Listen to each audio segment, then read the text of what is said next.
ఆ అబ్బాయి ఇన్‌స్టాలో పరిచయం అయ్యిండు. ఇంకా ఇగ మా అమ్మ అడ్డుంది. మా మమ్మీ అన్ని టెస్టులు చేపిస్తదని ఒక ప్లాన్‌తోని ప్లాన్‌తోని మంచిగా ప్లాన్ చేసుకొని ఉందంట. సాయంత్రం ఇక్కడ నుంచొని 4, 4:30కి పిఎస్ నుంచి మా చెల్లెలు ఇంటికి పోయిందంట. ఇంటికెళ్ళి సోమవారం కదా స్నానం చేసుకొని దీపం పెడుతుందంట. కుర్చీలో కూకొని ఇట్లా దీపం పెడుతుందంట. ఎనకాలకెళ్ళొచ్చి చున్నేసిల్లు. ఎనకాల తన చున్నే. ఈ విషయం ఎవరు చెప్పిర్రు? ఆ! పాప. చెప్పింది. చెప్పింది. పోలీసులకు పోలీసులకు చెప్పింది. ఇక్కడ రిపోర్ట్‌లో కూడా ఇప్పుడు అదే రాసింది. పాపే ఎనకాలకెళ్ళొచ్చి చున్నీ ఇట్లేసిల్లంట. చున్నీ ఇట్లేసి ఇట్లా తిరిగి చూసేటప్పటికి ఈమెకు తిరగనీయకుంటే ఇద్దరు చెరొకరొక పట్టి గుంజి ఇట్లా తన్నిండ్లంట. తనంగానే ముందుకు పడ్డదంట. ముందుకు పడ్డదానికి గట్టిగా గుంజేసి వదిలేసిల్లు. ఆ గుంజే టైంలో ఈమె బాగా గుద్దుకోవడం, కొట్టుకోవడం జరిగిందంట. అన్నీ జరుగుతా ఉంటే ఎవరైనా వస్తున్నారా అని పెద్ద పాప గుమ్మం దగ్గర కాపలా. లోపలికి ఎవరిని రానియకుండా గుమ్మం దగ్గర నిలబడుండి ఎవరో వస్తున్నారు మా చెల్లి వస్తుంది అని చిన్న పాప వచ్చే టైంలో మా చెల్లెని వదిలేసి వెళ్ళిపోయాళ్ళంట. వెళ్ళిపోయినప్పుడు ఈ అమ్మాయి చిన్న అమ్మాయి చూడలే. ఫస్ట్ చంపింది చిన్న అమ్మాయి చూడలే. సెకండ్ మళ్ళీ మా చెల్లె కొట్టుకుంటాను మేడం, ప్రాణంతో కొట్టుకుంటాం. ప్రాణం ఉంది కళ్ళల్లో చూస్తుందంట, చేతులు ఆడిస్తుంది, కాళ్ళు ఆడిస్తుందంట.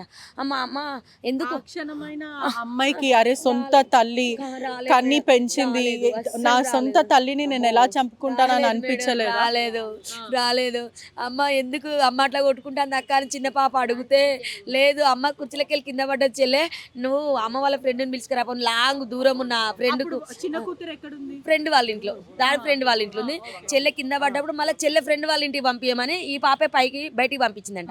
మేము బయటికి వెళ్ళినాక మా చెల్లి ఇట్లా కొట్టుకుంటా ఉంటే మా అమ్మ చచ్చిపోలేదు శివ, జశ్వంత్ ఆంటీ నువ్వు రా అని వీళ్ళ ముగ్గురు పిలిచిందంట.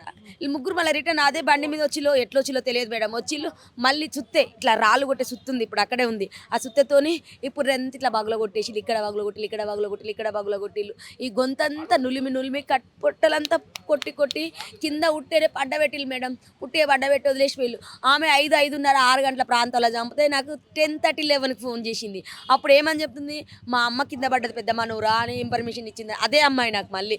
చిన్న పాపేమో అమ్మ దయచేసి రావా, అమ్మలే ఒక 2, 3 గంటలు అయిపోతుంది, మా పక్కన ఎవరు లేరు, మమ్మల్ని ఎవరు పట్టించుకుంటూ లేరా. మీకు అనుమానం ఎట్లొచ్చింది ఇది హత్య అని? మనమే రాలేదు మరి మేడం. ఎట్లా తెలుసు? సార్ వాళ్ళు చూసాక గుర్తుపట్టారు మేడం. సిఐ గారు, ఎస్ఐ గారు అందరు చూసాక వెంటనే లాక్ చేసేసి అమ్మాయి చనిపోయి 3, 4 గంటలు అయిపోతుంది, లోపలికి ఎవరు రావద్దని నన్ను బయట ఉంచి చెల్లెని ఇట్లా పోలీసులకు ఎవరు కంప్లైంట్ ఇచ్చారు? చిన్న పాప చిన్న పాప 100 కాల్స్ చేసింది.